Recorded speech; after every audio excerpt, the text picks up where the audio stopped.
Bonjour, bienvenue dans cette nouvelle chronique de l'Amérique latine de l'IRIS qui va être consacrée aujourd'hui à une tentative d'analyse de trois scrutins importants et très complexes qui viennent de se dérouler en Amérique du Sud.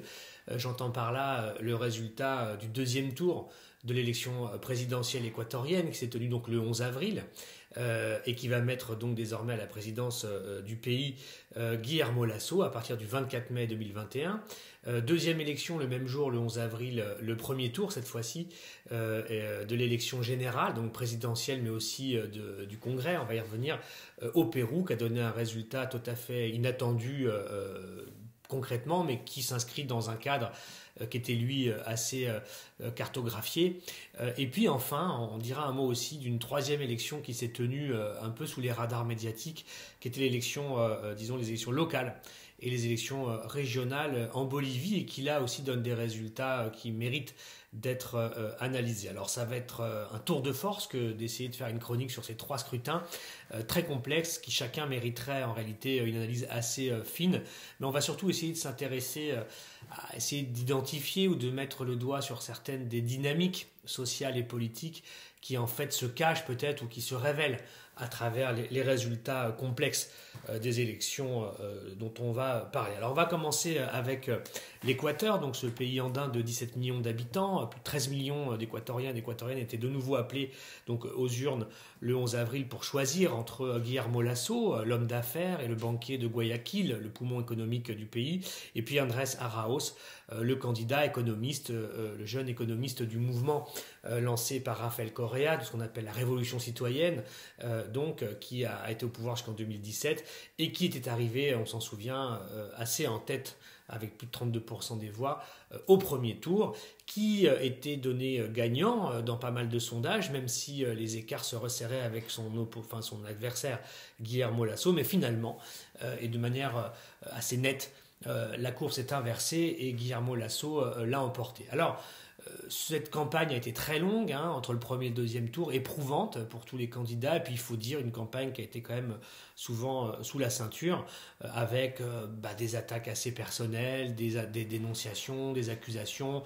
Il semblerait que dans ce contexte-là, la campagne de Guillermo Lasso était assez efficace. Elle a pu d'ailleurs compter sur le renfort d'une personnalité très connue en Amérique latine qui s'appelle Jaime Durán Barba, équatorien, qui est un des conseillers électoraux de la plupart des candidats des droites en Amérique latine. Il a été le conseiller de Mauricio Macri en Argentine lorsque ce dernier a gagné l'élection, et il a accompagné Guillermo Lasso de manière manifestement assez efficace en attaquant beaucoup Andrés Arauz, évidemment sur tout ce qui concerne le passé et les attaques traditionnelles contre le coréisme en Équateur, mais aussi contre lui-même avec des attaques personnelles sur le fait qu'il était corrompu, qu'il a bénéficié en tant que fonctionnaire d'un certain nombre de traitements qu'il n'aurait pas dû avoir, etc. Enfin, des choses assez en dessous de la ceinture, mais qui ont fonctionné sur le thème justement de la corruption, du mensonge, etc., du candidat de la révolution citoyenne, alors que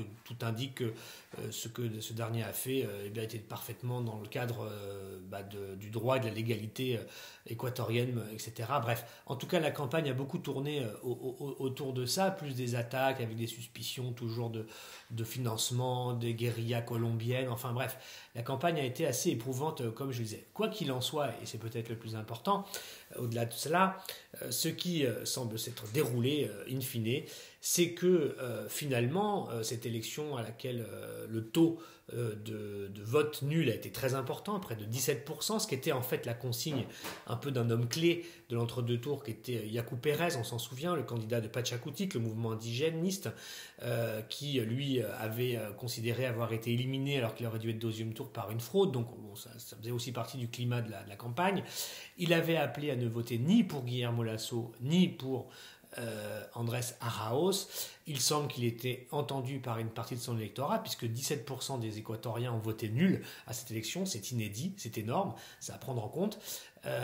Mais en même temps, il est clair qu'une bonne partie de l'électorat qui s'était reporté sur lui, mais aussi sur Xavier Hervas, le candidat social-libéral qui était arrivé de manière surprenante, là aussi quatrième avec à peu près 16% des voix au premier tour, ont fini en dernière minute par voter pour Guillermo Lasso contre Andrés Arauz, et c'est ça qui a fait manifestement la différence. Pour résumer, on peut dire qu'une partie du vote des classes moyennes, plutôt urbaines, plutôt diplômées, qui sont anti-coréistes, eh bien, ont voté finalement pour le candidat de la droite. Et c'est ça qui explique sa victoire. C'est que finalement, le tout sauf Coréa, ou tout ce qui est assimilé au coréisme, a fonctionné et s'est cristallisé dans un vote qui n'est probablement pas un vote d'adhésion forcément idéologique à tout le programme de Guillermo Lasso, qui est plutôt la droite traditionnelle, blanche, libérale, même voire ultra-libérale, très pro-américaine sur le plan géopolitique. C'est moins peut-être une adhésion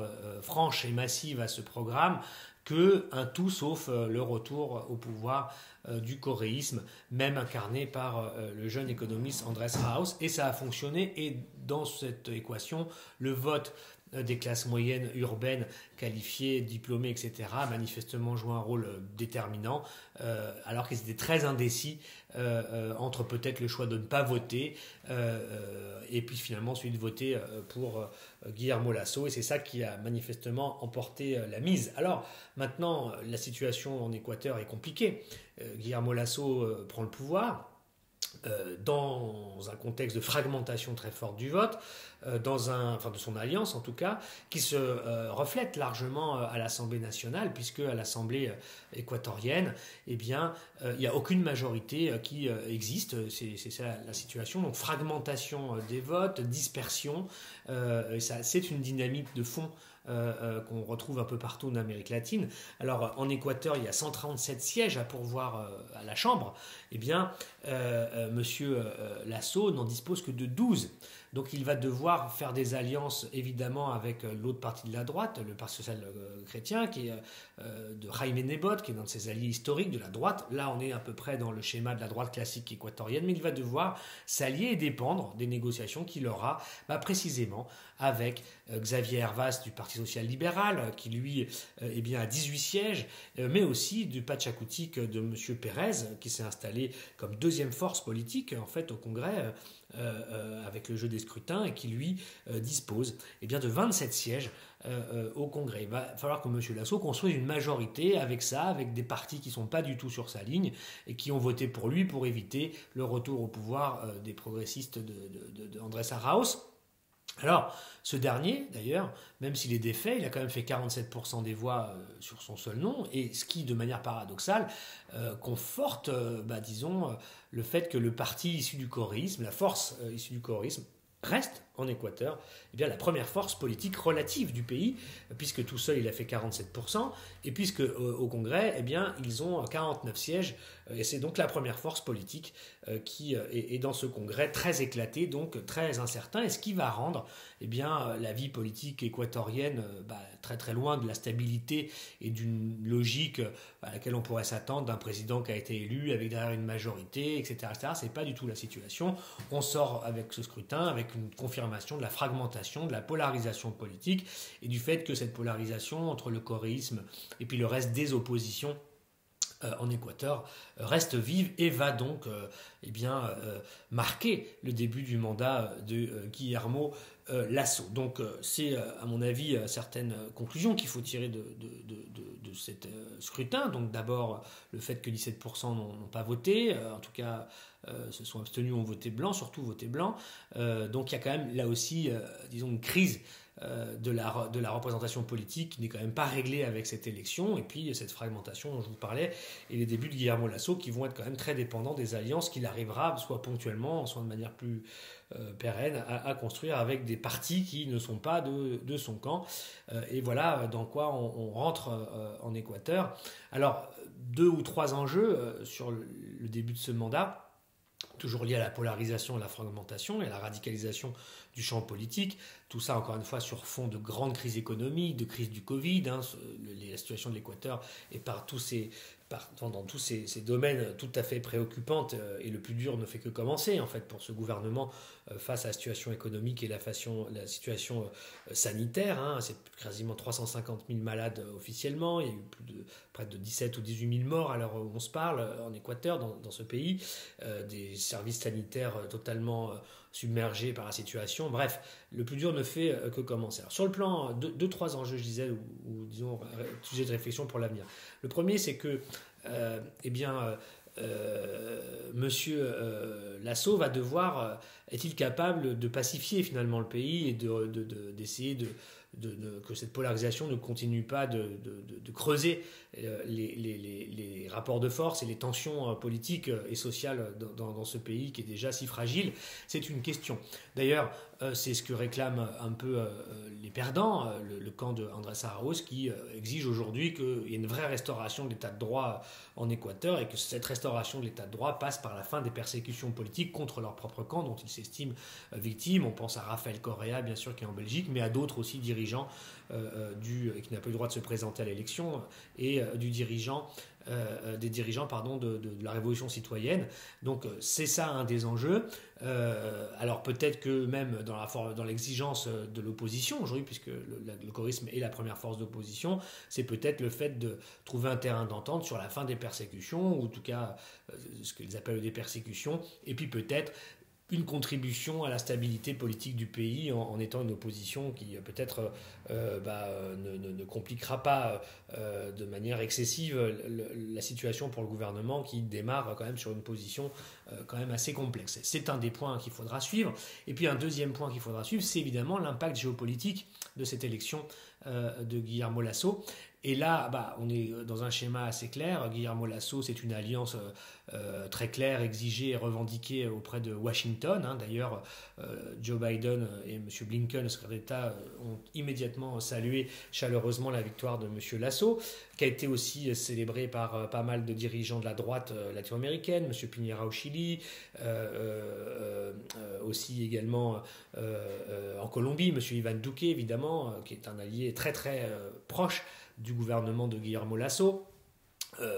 Guillermo Lasso qui a immédiatement dit qu'il ne reconnaissait pas Nicolás Maduro au Venezuela et qu'il reconnaissait Juan Guaidó comme représentant officiel du Venezuela, qu'il va inviter à sa prise de fonction le 24 mai. Il n'invitera pas M. Maduro, mais Juan Guaidó. Il invitera par ailleurs les présidents du Mexique, le président cubain aussi, pour un peu équilibrer les choses.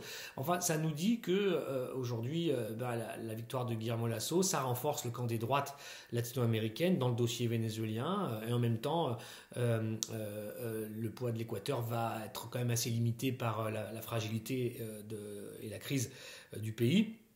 Mais c'est un rapprochement auprès des États-Unis, certainement dans des logiques aussi de rapprochement du Fonds monétaire international pour obtenir des crédits pour la reconstruction post-pandémique, si on peut dire. Et puis, il est à noter que le Brésil a salué, mais a fait le service minimum avec un petit communiqué du ministère des Affaires étrangères. Pas d'expression personnelle de Jair Bolsonaro pour l'élection de Guillermo Lasso. Donc le Brésil l'a salué, mais sur un mode assez, disons, profil bas. Voilà, c'est quelque chose qu'il faut noter.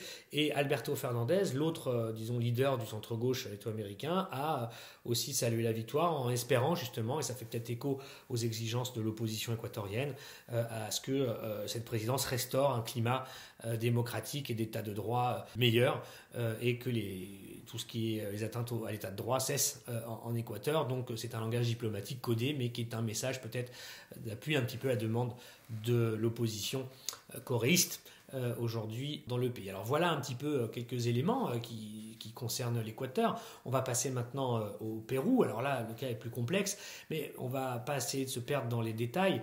Il y a évidemment ce premier tour de l'élection présidentielle, c'était le 11 avril. Le prochain tour devrait se tenir le 6 juin, en tout cas là, dans le mois qui suit le premier tour, c'est ce qui est prévu par la Constitution, avec l'arrivée en tête surprise de Pedro Castillo, du parti Pérou Libre, pas du tout attendu. Il faisait partie de la liste des 10 candidats qui, dans les sondages, émargeaient entre 4, 7, 9, 10%, parce que c'était ça, les 18 candidats à la présidentielle péruvienne, qui émargeaient entre 4 et 10%, 11% des voix. Il est arrivé finalement premier, avec près de 19%. Il est suivi par Mme Keiko Fujimori, qui est la fille de son père, Alberto Fujimori, qui a gouverné les Pérou entre 1990 et 2000, le populiste de droite, mafieux, etc., qui renvoie le pays à des affres, des violences aussi avec le terrorisme politique, etc.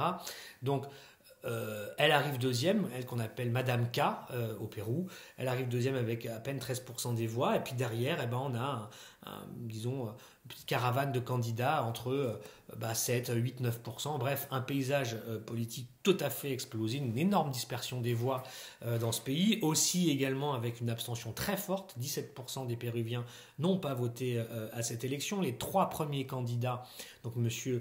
Castillo, sur lequel je vais revenir, Mme Keiko, et puis l'extrême droite de Rafael López Riaga, ces trois partis ne font même pas 50% des voix en cumulé. Donc c'est vraiment jamais arrivé au Pérou depuis le début des années 80, dans un pays qui est frappé par une vie politique complètement prise dans les affres de la corruption. Rappelons que 6 anciens présidents péruviens, et puis Madame Keiko aussi, Fujimori, sont frappés de procès et d'accusations de corruption en tout genre.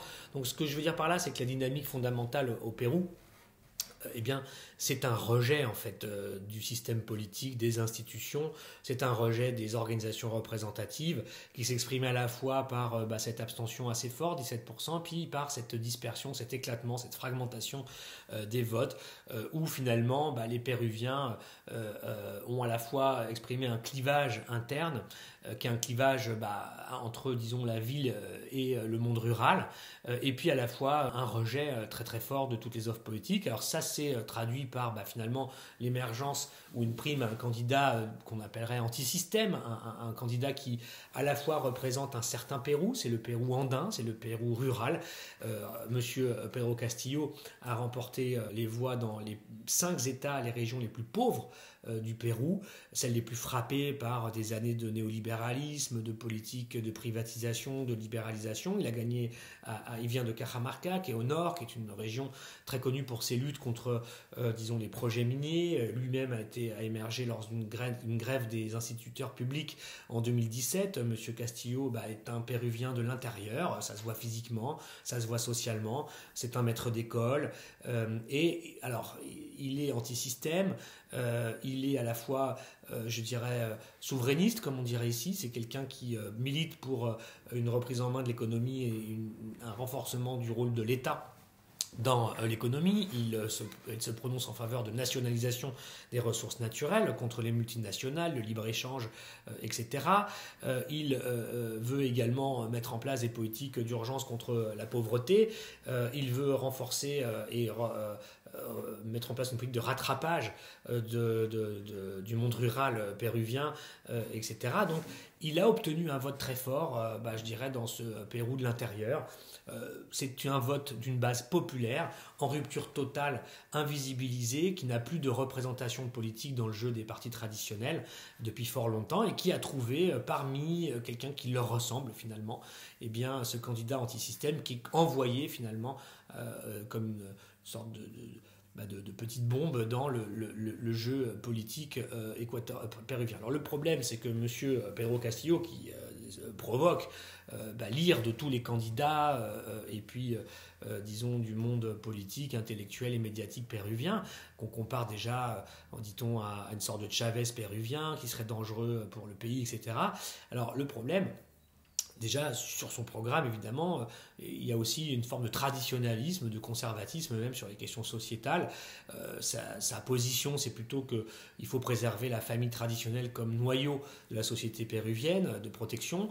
Il considère que les choix en matière d'orientation, d'affinité sexuelle, etc., regardent tout à chacun, mais ne doivent pas faire l'objet d'une politique publique d'État ou d'une politique favorable à l'avortement, etc. Donc il est contre toutes ces positions-là, et donc ça crée aussi un clivage dans la gauche péruvienne, qui avait une autre candidate, Verónica Mendoza, qui est plutôt proche, elle, du monde de diplômés, intellectuels, universitaires et urbains de la gauche péruvienne, et elle n'appelle d'ailleurs pas à voter pour lui explicitement aujourd'hui. Donc déjà, on voit que c'est compliqué à ce niveau-là, mais c'est compliqué aussi parce que monsieur Castillo, s'il gagnait, va avoir beaucoup de mal aussi, parce que tous les cumuls des votes de gauche et du centre-gauche au Pérou, c'est à peine 35% des voix.